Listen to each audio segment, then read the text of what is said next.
बेटी वही विधवा होगी जो नाम तो दूर होगी। अगर बेटी भी नाम ले रही होगी तो नहीं हो सकती उपचुक, गारंटीड बात है।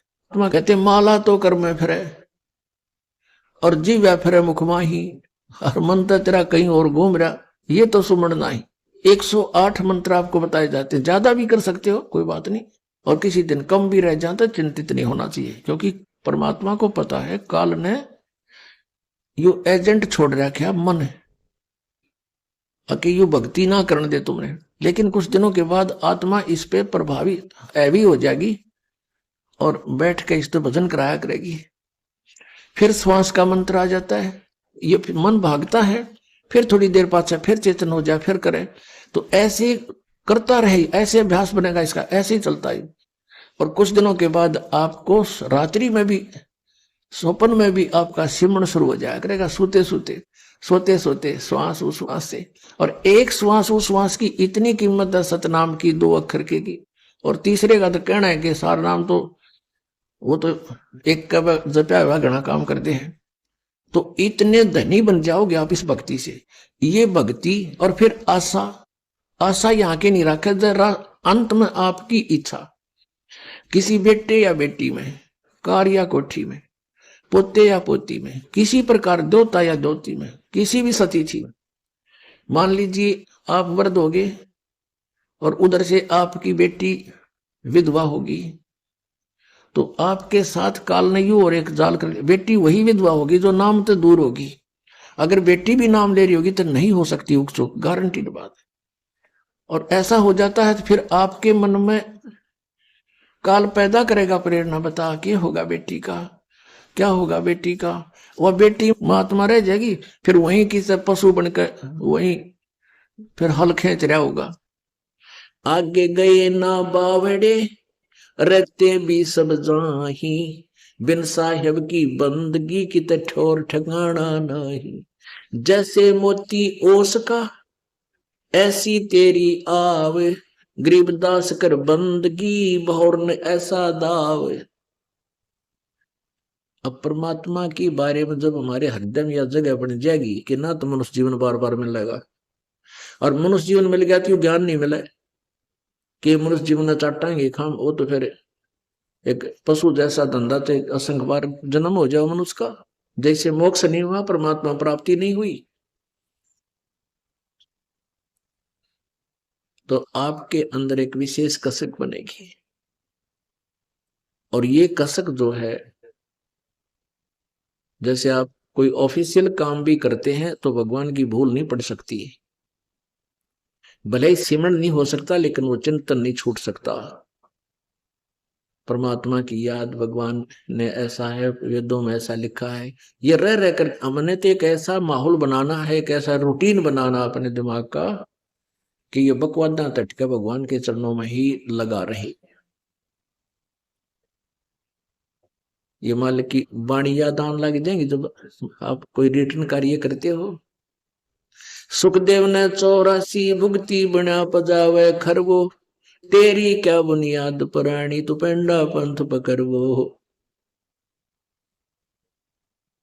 कि इस तरह की बातें याद आवेंगी कि सुखदेव जैसे ऋषि भी सत साधना ना करने से गधा बना कुमार के माटी डोई, और परमात्मा कहते तेरी क्या बुनियाद पुरानी तू पेंडा पंथ पकड़ो। पेड़ा माने पंथ माने वे ऑफ वर्शिप, पूजा की विधि, पूजा का मार्ग, ये अकॉर्डिंग टू द शास्त्र, ये पकड़। तेरी क्या बुनियाद है, तू अटपट करने लग रहा है, अपनी मन मर्जी से साधना कर रहा है। तो कहने का भाव ये है पुण्यात्माओं, परमात्मा की जो वाणी कहते हैं, एक यज्ञ है धर्म की, दूसरी यज्ञ है ध्यान, और तीसरी यज्ञ ये हवन की। अब हवन कैसे करते देखे हमने, ये भट्ट बाड़ा करते, गेर का लकड़ी बड़ा कुंड बना लेते, उसमें गेर का लकड़, चंदन का लकड़ी, और स्वाहा स्वाहा लोटे पर गेरे, उनका कोड़ा घर तक पड़ा हुआ था, गिरनी गिरनी थे। अब उस लकड़ी के द्वारा हवन करने से लकड़ी भी जलती है, लकड़ी से कार्बन डाइऑक्साइड पैरेलल बराबर बनती जा रही है। और हम हवन कैसा करते हैं, एक 100 ग्राम इसमें मेरे ख्याल में 100 ग्राम रुई नहीं लगी हमारी इन ज्योतिया में, जो ज्योति जला रखी। और इसमें अब के लगभग 2.5 क्विंटल से भी ज्यादा हवन होगा। पिछली बार 3 क्विंटल और 30 किलो किया था हवन। तो मुश्किल से 200 ग्राम 150 ग्राम जो है ना रुई लगी होगी, और 3 क्विंटल से भी 30 किलो ऊपर हवन हो गया। और जब लकड़ियां तो करे मन 1 क्विंटल गेला लकड़ी जो फूकनी पड़े इनमें, तो वो कार्बन डाइऑक्साइड साथ में। तो परमात्मा ने जो तरीका बता रखा है कि एक ज्योति लगा दो, हवन हो रहा। हवन घी के प्रज्वलित होने से ही हवन होता है। भगवान की चर्चा कभी करो, किसी समय करो, वो अलग है, वो ज्ञान चर्चा है।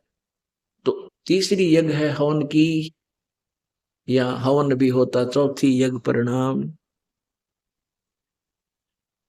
एक प्रणाम करने से भी एक यज्ञ का पुण्य आपको प्राप्त होता है। पर हृदय से जो देखा देखी नहीं लौटना है कि सारे लौटे हैं मैं भी लेट जाऊं, प्रणाम करना है ना, बूंदा सा लागूंगा एकला खड़ा रहा है, ये को प्रणाम नहीं है, उसका अकाउंट नहीं होगा।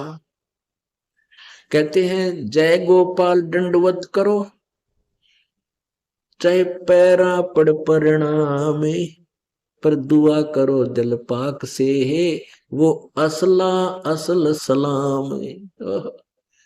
जब प्रणाम करो दिल पाक से, पवित्र हृदय से, सच्चे दिल से, अपना परम कर्तव्य जानकर, इस मिट्टी को मिट्टी जानकर, और प्रणाम करो, इससे अभिमान खत्म होगा। अभिमान जीव का सबसे बड़ा शत्रु है। जब तक हमारे अंदर अहंकार है भगवान ने नहीं आ सकता। और हमने चाहिए भगवान से किसी प्रकार मिल रहे, हमने तो परमात्मा के लिए कमर कसी है। फिर उसमें अग्रम अग्रम किसा, जो बच्चा मिलिट्री में भर्ती हो गया और वहां जाकर वो सारी रिहर्सल करवाते हैं उससे, सारे ऐसे ऐसे कोनियों के बल भी चलवाते हैं, रस्सों पर भी कुदवाते हैं, ऐसे पकड़ कर भी ऊपर, यानी सारी प्रैक्टिस कराते हैं ताकि मार ना खाओ बालक। कभी आमना सामना होगा जो शत्रु थे, ये हर दाव लगा ले, सब तरह ट्रेंड हो। तो दास भी आपको यहाँ ट्रेंड करना चाहता है कि जब काल के साथ आपका आमना सामना होगा, यानी यहां से हम जब चलेंगे तो आप मार ना खा जाओ। अब जब फौज में भर्ती होए गया तो फिर नखरे किसे भाई, सारी क्रिया करनी पड़ेगी, वहां अपनी ना चले।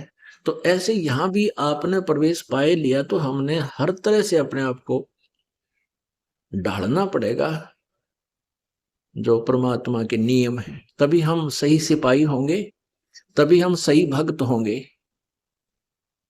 तो पुण्यात्मा 5वीं यज्ञ है ज्ञान की।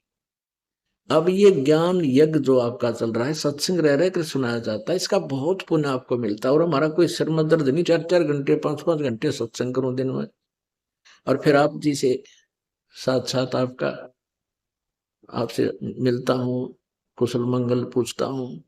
तो आपको यहाँ बुलाने का उद्देश्य है कि डॉक्टर को पता होता है कि ये रोग कटेगा कैसे मरीज का, तो वो हर ट्रीटमेंट समय पर देता रहता है, तभी वो स्वस्थ कर देता है। तो ये ज्ञान यज्ञ है।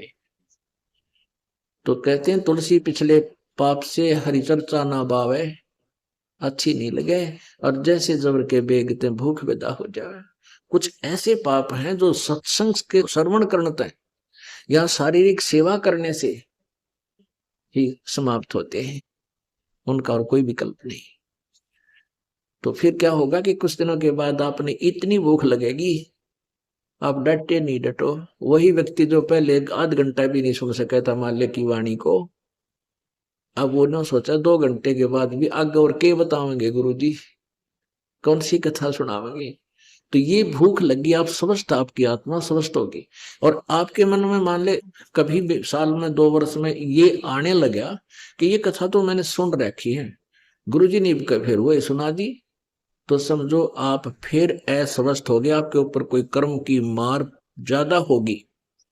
अब जैसे सुबह रोटी खाई थी आपने, रोटी वही है, सब्जी फेर बदल हो सकता है थोड़ा बहुत, और सुबह भूख लगी और शाम को फिर वही रोटी, अगर आपने ये लगा कि ये रोटी तो खाई ही नहीं थी सुबह, या यह प्रमाण गरुड़ पुराण के पेज नंबर 456 पर है। नरकों का स्वरूप, नरकों में प्राप्त होने वाली विविध यातनाएं तथा नरक में गिराने वाले कर्म एवं जीव की शुभाशुभ गति।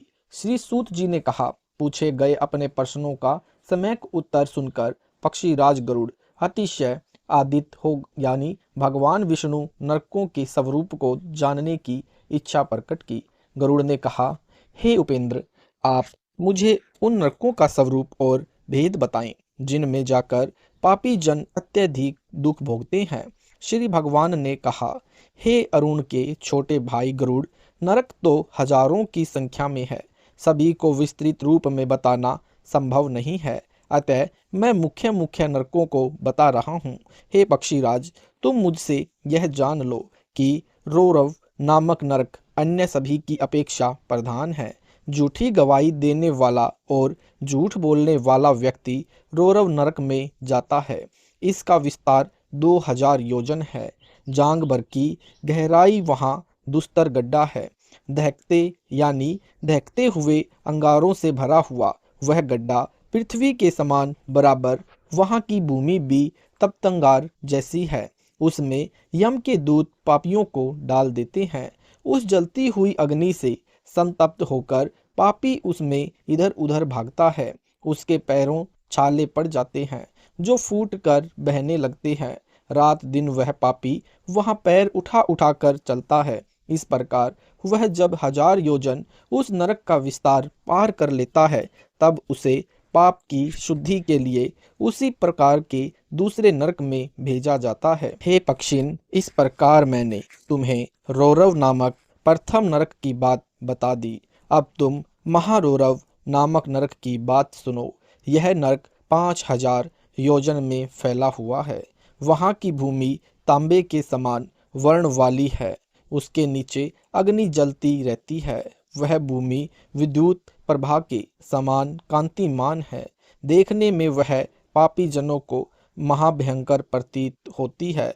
यमदूत पापी व्यक्ति के हाथ पैर बांधकर उसे उसी में लुढ़का देते हैं और वह लुढ़कता हुआ उसमें चलता है। मार्ग में कौवा, बगुला, भेड़िया, उल्लूक, मच्छर और बिच्छू आदि जीव जंतु क्रोधातुर होकर उसे खाने के लिए तत्पर रहते हैं।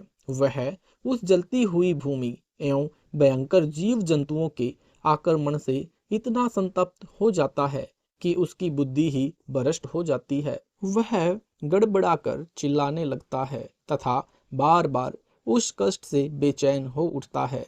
उसको वहां कहीं पर भी शांति नहीं प्राप्त होती है। इस प्रकार उस नरक लोक के कष्ट को भोगते हुए पापी के जब हजारों वर्ष बीत जाते हैं, तब कहीं जाकर मुक्ति प्राप्त होती है। इसके बाद जो नरक है उसका नाम अतिशीत है। वह स्वभावतः अत्यंत शीतल है।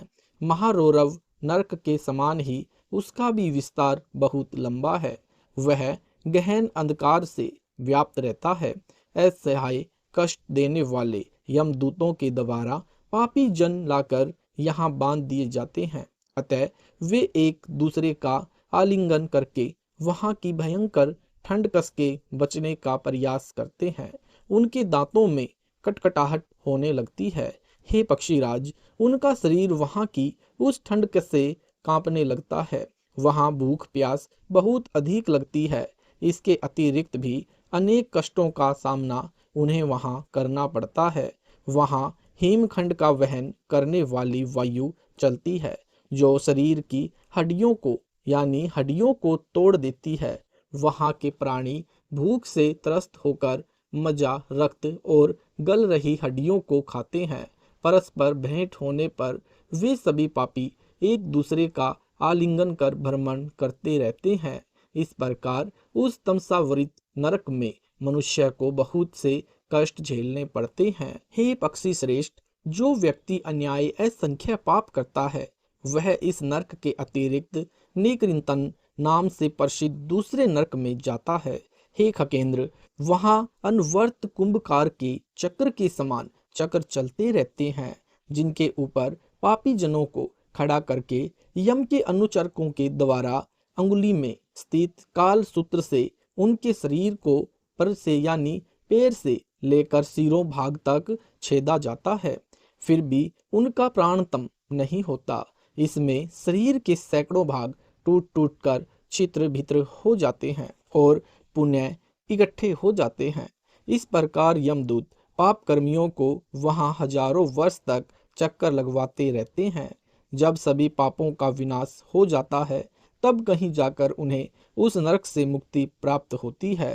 अप्रतिष्ठ नाम का एक अन्य नरक है। वहां जाने वाले प्राणी असहाय दुख का भोग भोगते हैं। वहां पाप कर्मियों के दुख के हेतुभूत चक्र और रहट लगे रहते हैं। जब तक हजारों वर्ष पूरे नहीं हो जाते तब तक वह रुकता नहीं।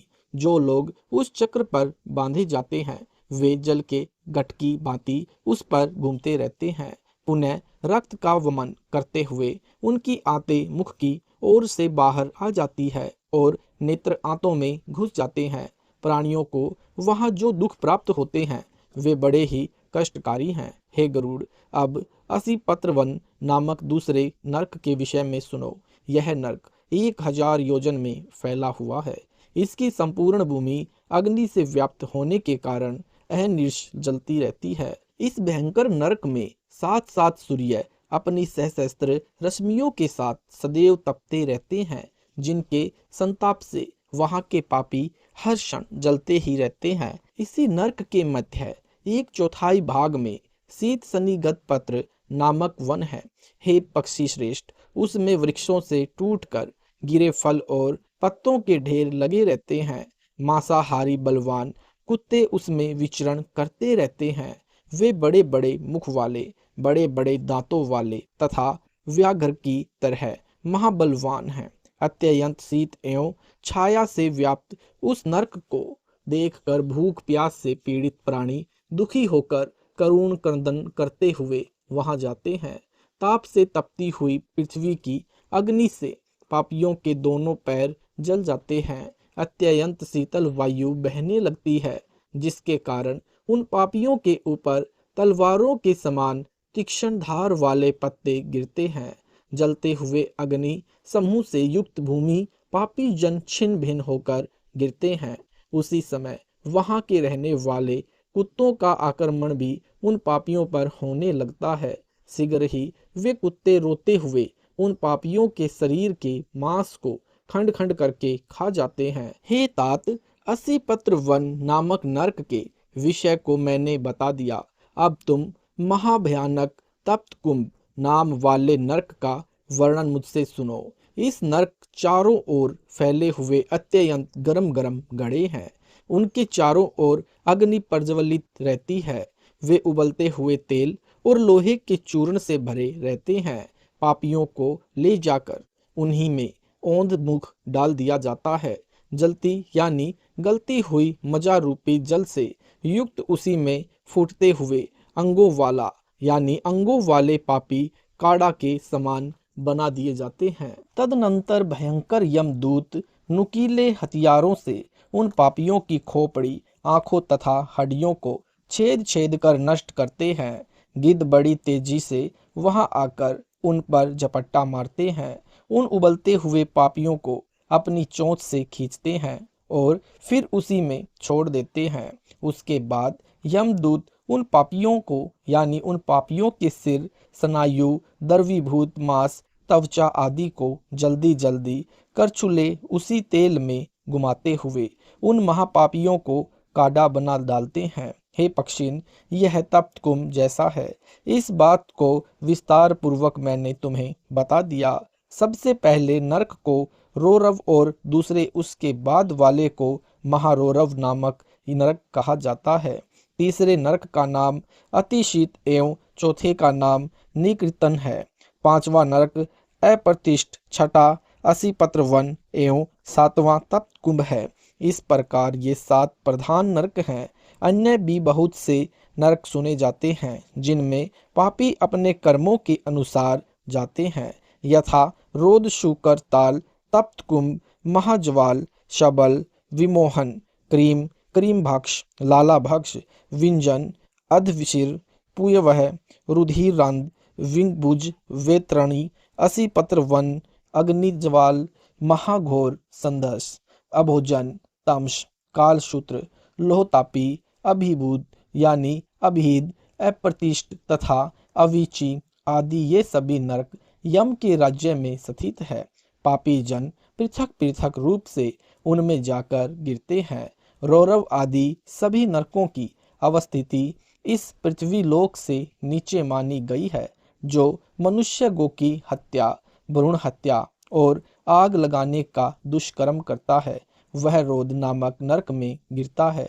जो बरमघाती, मद पी तथा सोने की चोरी करता है वह शुकर नाम के नरक में गिरता है। क्षत्रिय और वैश्य की हत्या करने वाला ताल नामक नरक में जाता है। जो मनुष्य बरम हत्या एवं गुरु पत्नी तथा बहन के साथ सहवास करने की दुश्चेष्टा करता है वह तप्त कुंभ नामक नरक में जाता है।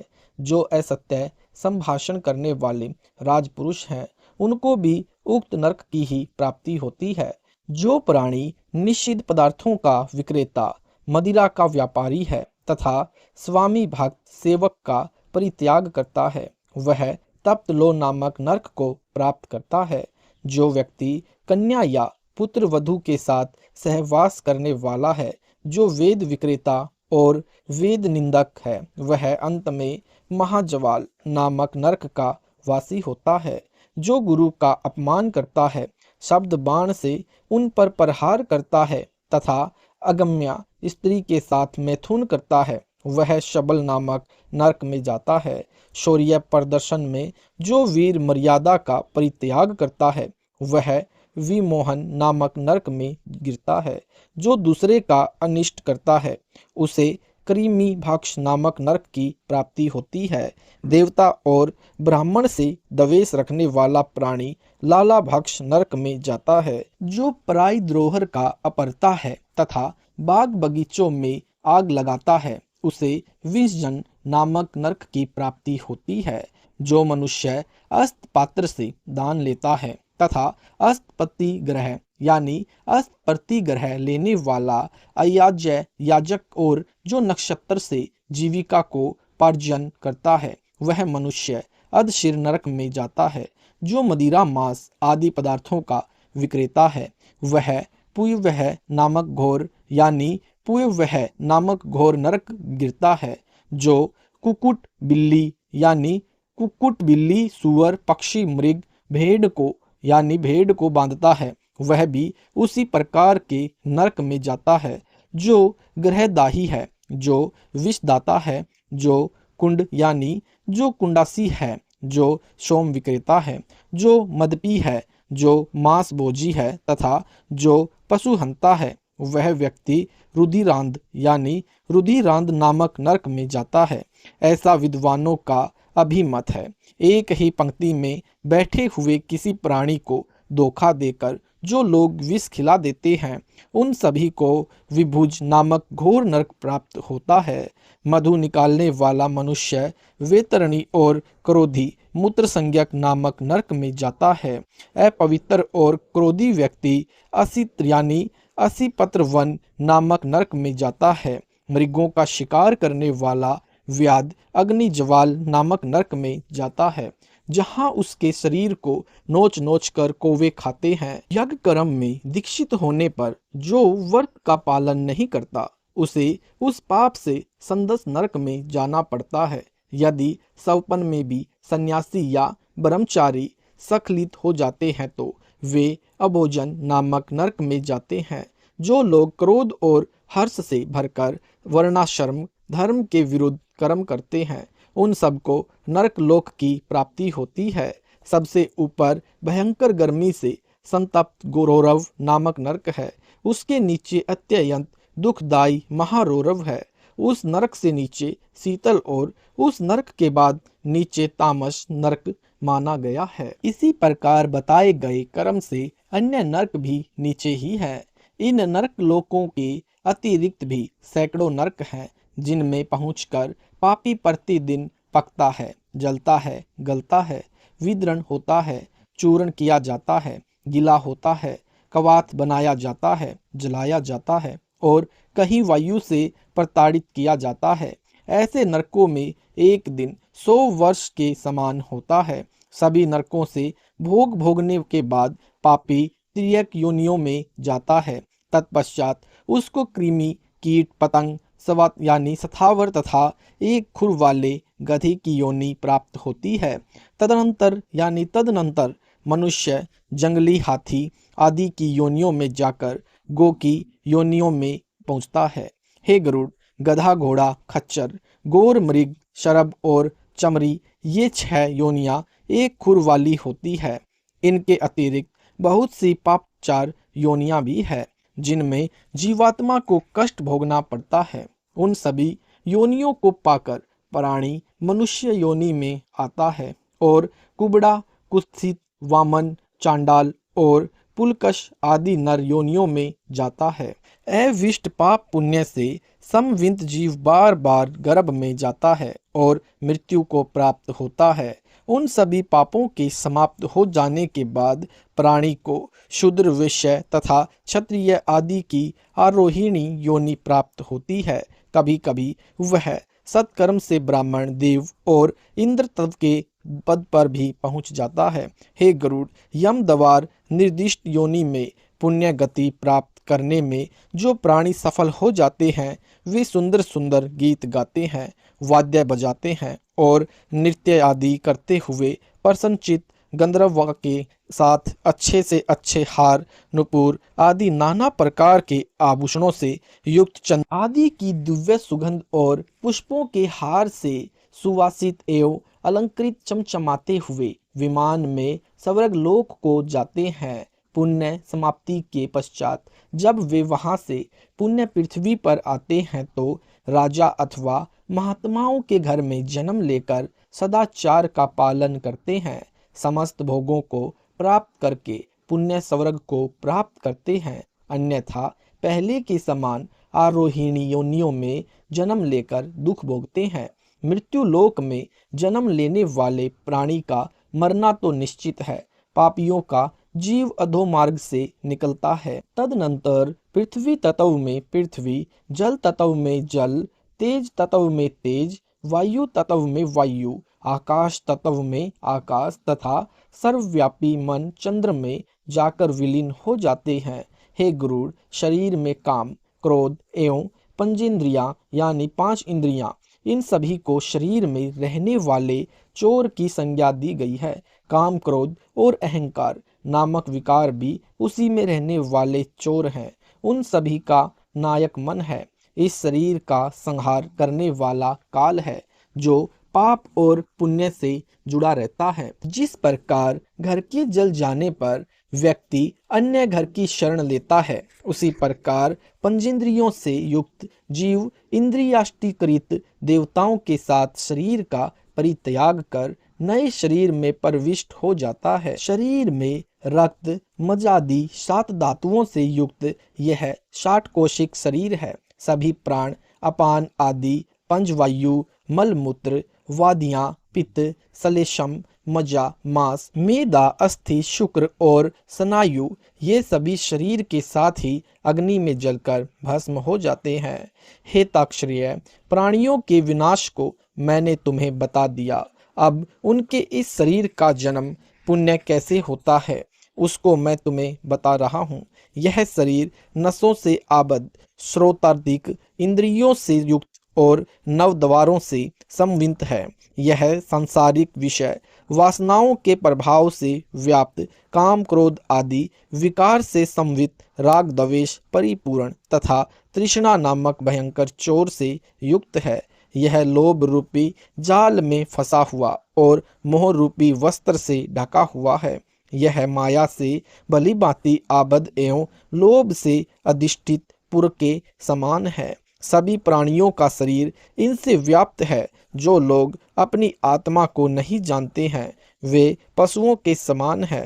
हे गरुड़, 84 लाख योनियां हैं और उद्भिज यानी उद्भिज पृथ्वी में अंकुरित होने वाली वनस्पतियां, स्वदेज यानी स्वेदज पसीने से जन्म लेने वाले जुएं और लीख आदि कीट, अंडज यानी पक्षी तथा जरायुज यानी मनुष्य। मनुष्य में यह संपूर्ण सृष्टि विभक्त है। सत साहिब जी, अगर ये आपको वीडियो अच्छा लगा है तो वीडियो को लाइक करें, शेयर करें, कमेंट करें। ऐसे ही वीडियो देखने के लिए हमारे चैनल को जरूर सब्सक्राइब करें। सत साहिब जी।